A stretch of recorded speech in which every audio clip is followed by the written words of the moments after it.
প্রিয় দর্শক শ্রোতা সবাইকে অনেক অনেক প্রীতি ও শুভেচ্ছা জানিয়ে শুরু করছি অষ্টম শ্রেণী সমাপনী পরীক্ষা সংক্রান্ত প্রথম জেএসসি ও জেডিসি পরীক্ষা 2010। অষ্টম শ্রেণীর প্রিয় পরীক্ষার্থীবৃন্দ, আশা করি তোমরা সবাই ভালো আছো এবং মনোযোগ সহকারে নিয়মিত পড়াশোনা করছো। বন্ধুরা, আগামী 4 নভেম্বর 2010 থেকে বাংলাদেশে এই প্রথম অনুষ্ঠিত হতে যাচ্ছে তোমাদের ছাত্র জীবনের সর্ববৃহৎ প্রথম পাবলিক পরীক্ষা তথা জেএসসি বা জেডিসি পরীক্ষা। গুরুত্বপূর্ণ এই পরীক্ষাকে কেন্দ্র করে আজ আমরা পরীক্ষা সংক্রান্ত একটি দিক নির্দেশনামূলক আলোচনা অনুষ্ঠানের আয়োজন করেছি। আর এই আলোচনা অনুষ্ঠানে অংশগ্রহণ করার জন্য আমরা বাংলাদেশের শীর্ষস্থানীয় খ্যাতনামা কয়েকটি বিদ্যালয়ের প্রধানকে আমন্ত্রণ জানিয়েছে আমাদের অনুষ্ঠানে। প্রথমে আমরা তাদের সাথে পরিচিত হয়ে নিই। আমাদের অনুষ্ঠানে উপস্থিত হয়েছেন বিকারুন্নেসা নূন স্কুল অ্যান্ড কলেজের অধ্যক্ষ হোসনে আরা বেগম, তারপরে রয়েছেন আইডিয়াল স্কুল অ্যান্ড কলেজের অধ্যক্ষ ডক্টর শাহানারা বেগম, এবং তারপরে রয়েছেন রাজু গুত্রা মডেল কলেজের অধ্যক্ষ কর্নেল ASM মুশফিকুর রহমান, এবং আরো একজন অতিথি যিনি আমাদের মাঝে উপস্থিত হয়েছেন তিনি হচ্ছেন ঢাকা শহরের ঢাকা রেসিডেন্সিয়াল মডেল কলেজের অধ্যক্ষ কর্নেল মোহাম্মদ কামরুজ্জামান খান। আর উপস্থাপনায় আছে আমি সরকার মোহাম্মদ আবু হানিফ। প্রিয় পরীক্ষার্থীবৃন্দ, আমরা আশা করব যে তোমরা বিষয়ভিত্তিক প্রস্তুতি এরই মধ্যে সম্পন্ন করেছো। এবার তোমরা পরীক্ষার জন্য শারীরিক ও মানসিকভাবে সম্পূর্ণরূপে প্রস্তুত। বন্ধুরা, প্রথমেই বিকারুন্নেসা নূন স্কুল অ্যান্ড কলেজের অধ্যক্ষ ম্যাডামের কাছে জানতে চাইবো যে পরীক্ষার্থীরা পরীক্ষার হলে যাওয়ার জন্য কি ধরনের প্রস্তুতি গ্রহণ করে তারা পরীক্ষার হলে যাবে। পরীক্ষার্থী যারা জেএসসি দিচ্ছে তাদের জন্য এটা প্রথম পরীক্ষা, বোর্ড পরীক্ষা প্রথম। তো সেই হিসেবে তাদের প্রস্তুতিটা এখন থেকে মানসিক প্রস্তুতি তাদের নিয়ে রাখতে হবে। সেটা হলো যে প্রথম কথা হলো যে তাদের যে রুটিন, সেই রুটিনটাকে প্রথম দেখে নিতে হবে যে কি পরীক্ষা, সকালে কোন পরীক্ষা বিকালে কোন পরীক্ষা, সেটা দেখে ওর প্রথমে ঠিক করে নিতে হবে। এরপর তাদের যে জিনিসটা করতে হবে যে অ্যাডমিট কার্ড একটা আছে, সেই অ্যাডমিট কার্ডটা সঙ্গে আছে কিনা সেটা দেখে নিতে হবে। সেটা রাত্রি বেলায় তাকে গুছিয়ে রাখতে হবে। একটা ইনস্ট্রুমেন্ট বক্স, তার মধ্যে পেন্সিল, শার্পনার, ইরেজার, স্কেল এগুলো সঙ্গে নিতে হবে। এগুলো নিয়ে সব প্রস্তুত রাখবে সে, এবং সকালবেলা সে পরীক্ষা হলে সেগুলোকে নিয়ে যাবে। এবং সঙ্গে ক্যালকুলেটর রাখবে। সেই ক্যালকুলেটর অবশ্যই সাইন্টিফিক ক্যালকুলেটর হবে না, সাধারণ ক্যালকুলেটর, সাধারণ মানের ক্যালকুলেটর তার সঙ্গে থাকবে। এগুলি সব সঙ্গে থাকবে।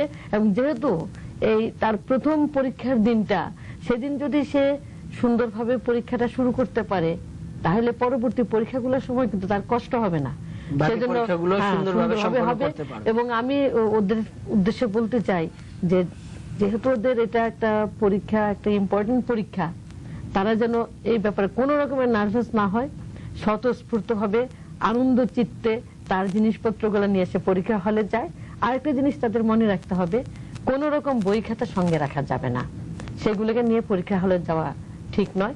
তো সেগুলিকে যে প্রতিষ্ঠানে এসে পরীক্ষা দিবে গেটের বাইরেই যেন সেগুলো রেখে যায়। আচ্ছা, আমি এবার ডক্টর শাহানারা আপনার কাছে জানতে চাইবো যে প্রথম দিন কতক্ষণ পূর্বে পরীক্ষার্থীরা পরীক্ষার হলে উপস্থিত হবে।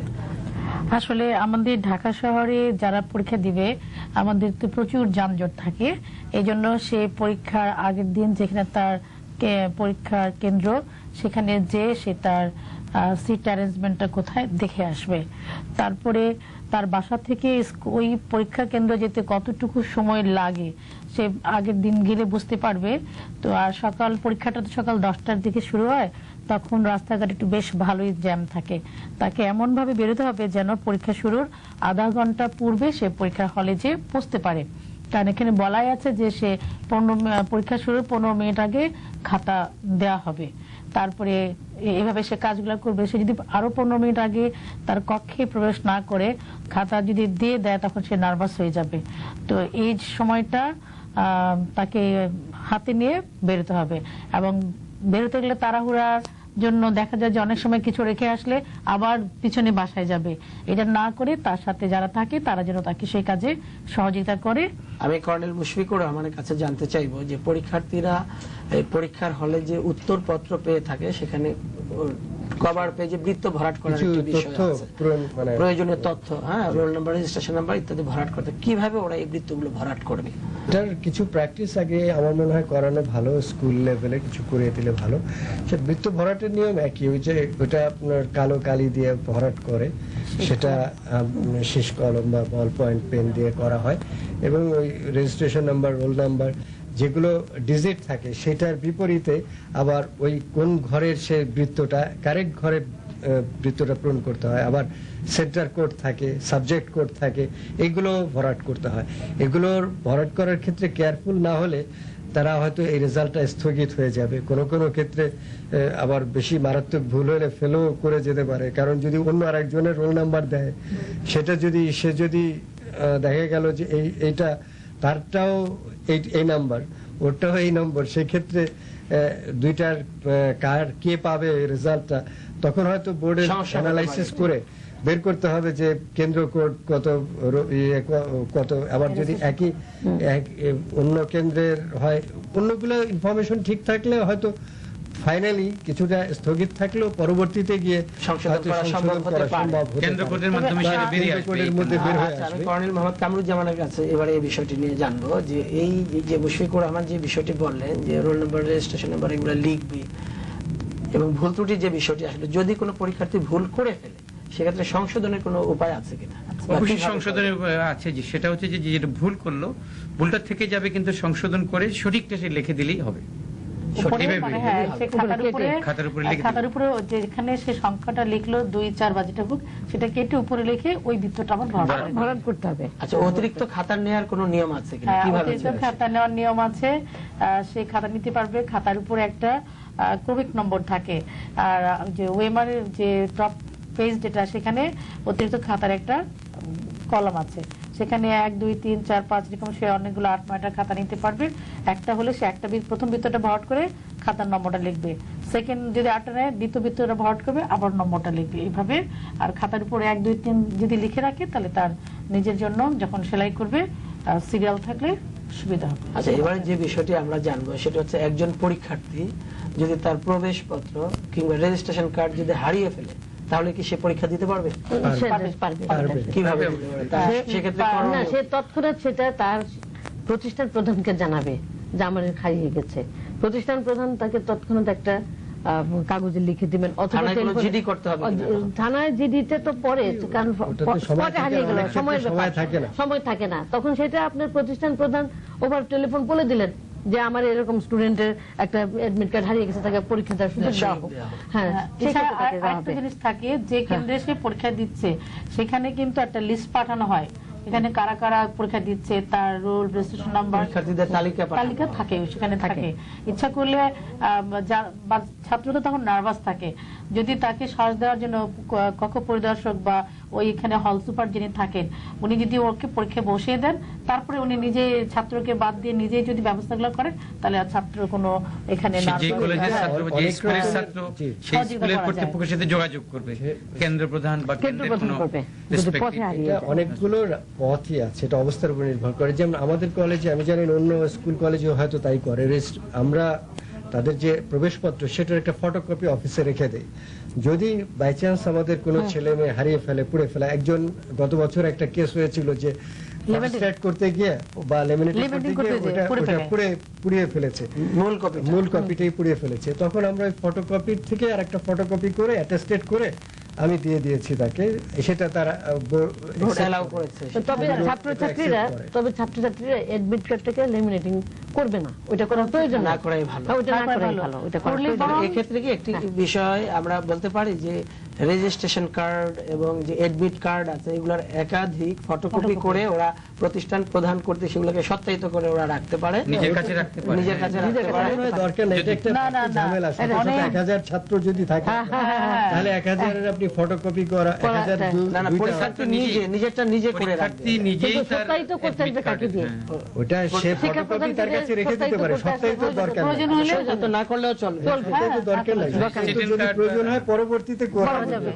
যদি বাই চান্স সে হারিয়ে ফেলে সেক্ষেত্রে সে করিয়ে নেবে, কিন্তু এমনিতে তো ফটো না গেলে তো সেটার আর কোনো প্রয়োজন পড়ছে না। ওটা একটা বাড়তি সিকিউরিটি হিসাবে সে এটা হিসাবে রেখে দিতে পারে তার ঘরে, ওটা দিয়ে দুই একটা পরীক্ষা হয়তো সে দেওয়ার সুযোগ পেতে পারে যদি প্রয়োজন হয় সেটা।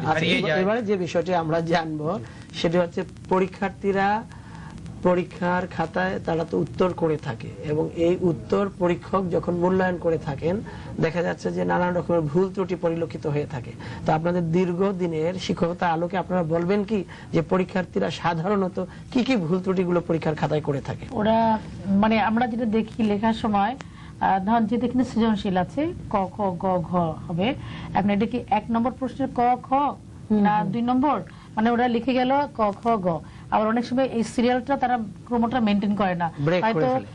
গ লিখে সে আর উচ্চতর দক্ষতাটা চিন্তা করতে সময় নষ্ট হবে ভেবে সে 2 নম্বর প্রশ্নে চলে গেল, পরে হয়তো সে লাস্টে যে এটার ঘটা লিখলো, কিন্তু তখন যদি সে কোন নম্বরের ঘ এটা না লিখে তাহলে কিন্তু এই সমস্যাটা হয়ে তার মানে যাবে। প্রশ্নের ক্রমিক নম্বরটিকে উল্লেখ করতে হ্যাঁ, হবে, এক প্রতিবারই উল্লেখ করতে হবে। প্রতিবারই হ্যাঁ, যদি সে সেপারেট জায়গায় লিখছে, সেপারেট জায়গায় যোগ জায়গায় করতে হবে। একটা ধারাবাহিক না লিখলেও চলে, তখন না লিখলেও চলে তখন না লিখলেও এই চলে, জিনিসগুলা। সেটা আলাদা জায়গায় আর লিখলে আরেকটা জিনিস দেখেছি আমরা, ছেলে মেয়েরা করে কি ধরেন জ্যামিতি, সে জ্যামিতির চিত্র এঁকে তারপরে তাকে লিখতে হবে, সে করে কি চিত্রটা না এঁকে পুরো লেখাটা লিখে চলে গেল, ভাবে যে আমি পরে শেষ করে পরে লিখবো, কিন্তু কোন পরে দেখা যায় যে সে কোন জায়গায় জায়গা রেখেছে চিত্র আঁকার জন্য সেটা সে খুঁজেই পাচ্ছে না, নার্ভাস হয়ে যাচ্ছে। তো এই জন্য তখন কি হয়, এত কষ্ট করে লিখলো পুরো শূন্য পায়।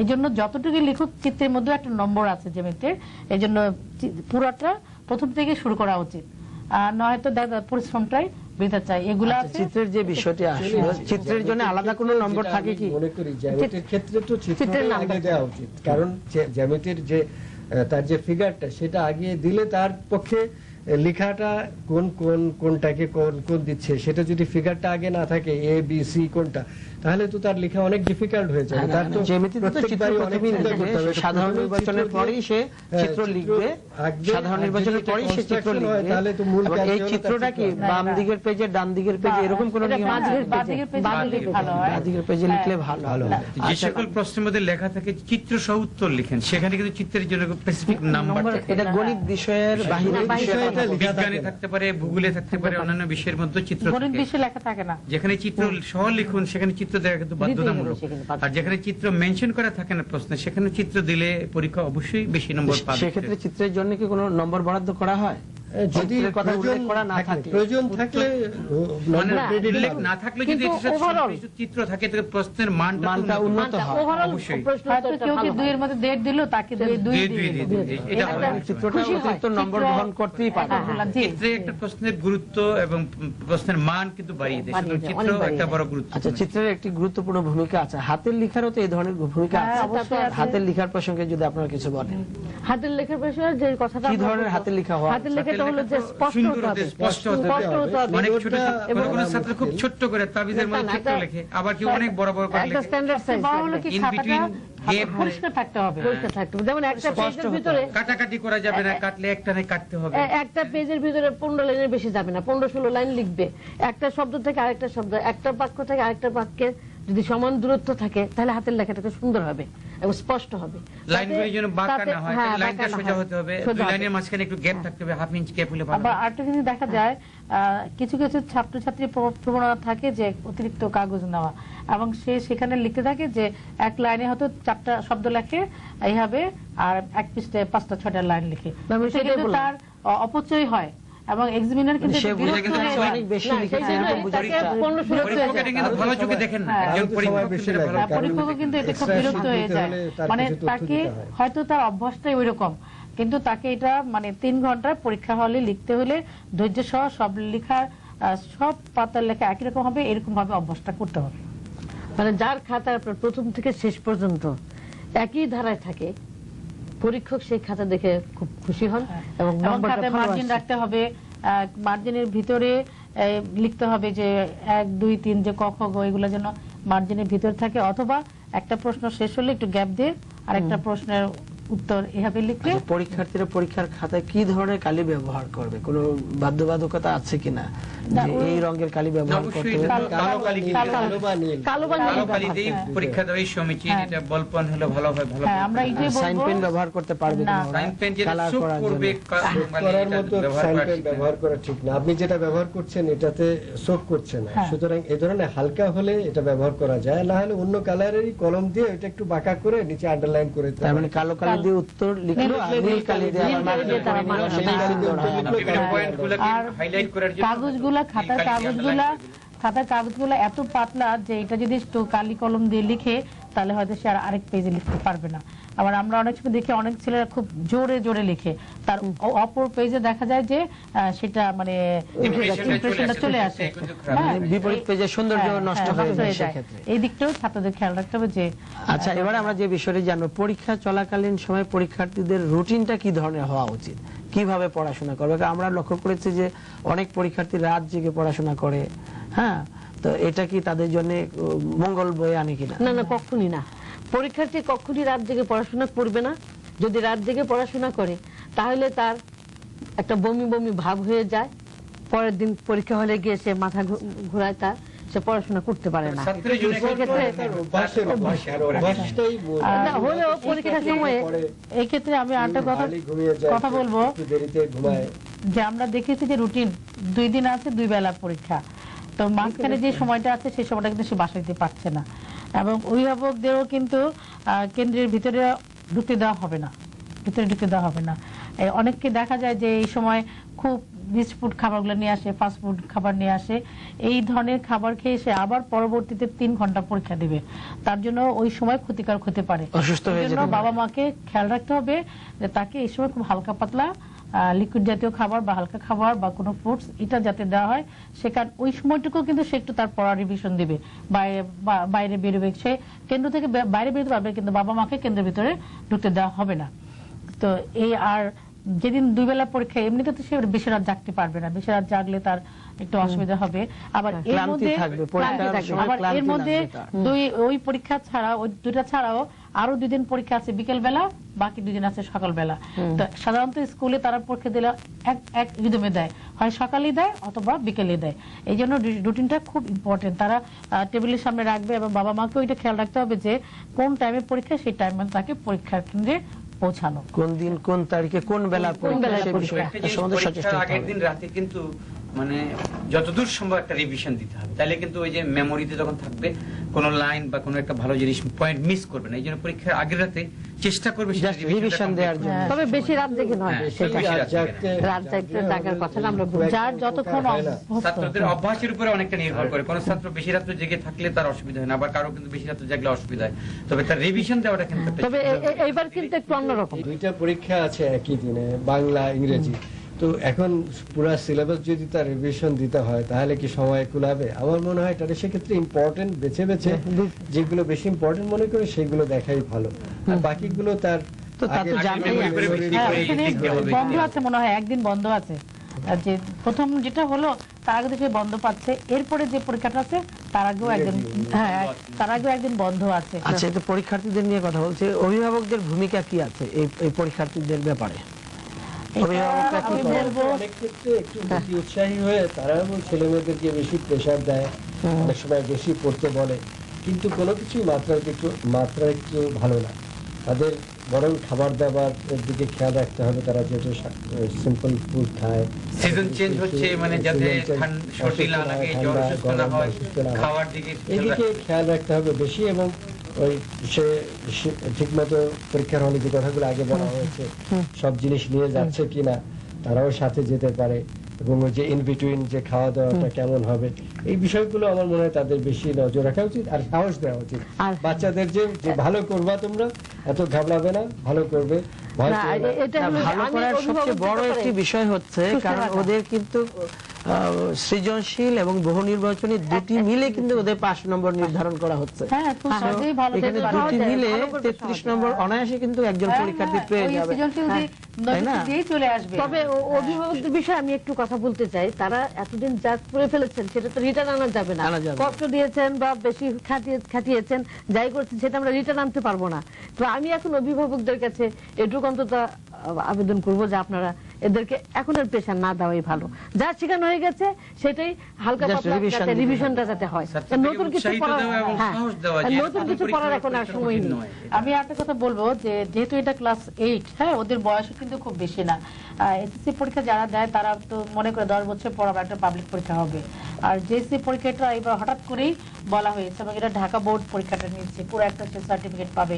তো অনেক বাবা মা যেটা মনে বলেন যে ওই ছেলেটা ফার্স্ট হয়, ওর পরীক্ষা ভালো হবে, ও জিপিএ 5 পাবে, হয়তো বা গোল্ডেন জিপিএ 5 পাবে, এরকম বললে হয় কি, তো ওরা তো বয়সে কম, ওদের একটা মানসিক দুর্বল হয়ে পড়ে। তো এরকম না করে তাকে উৎসাহিত দেওয়া উচিত, যেটা বোর্ডের পরীক্ষা, তো ও স্কুলে ফার্স্ট হয়েছে, কিন্তু দেখা যাবে যে বোর্ডের পরীক্ষায় তোমরা দুইজন একই রেজাল্ট করেছো, যদি তুমি ভালো মতো পরীক্ষা দাও একই চলে আসবে, কিন্তু এখানে একটা গ্রেডিং থাকবে, 10 নম্বর করে গ্যাপ থাকবে, এইভাবে উৎসাহ দিলে তারা ভালো করবে। তো আমাদের হাতে আর সময় নেই, আপনাদেরকে অসংখ্য ধন্যবাদ আমাদের স্টুডিওতে আসার জন্য। সুপ্রিয় পরীক্ষার্থীবৃন্দ, তোমরা এতক্ষণ গুরুত্বপূর্ণ আলোচনা শুনছিলে।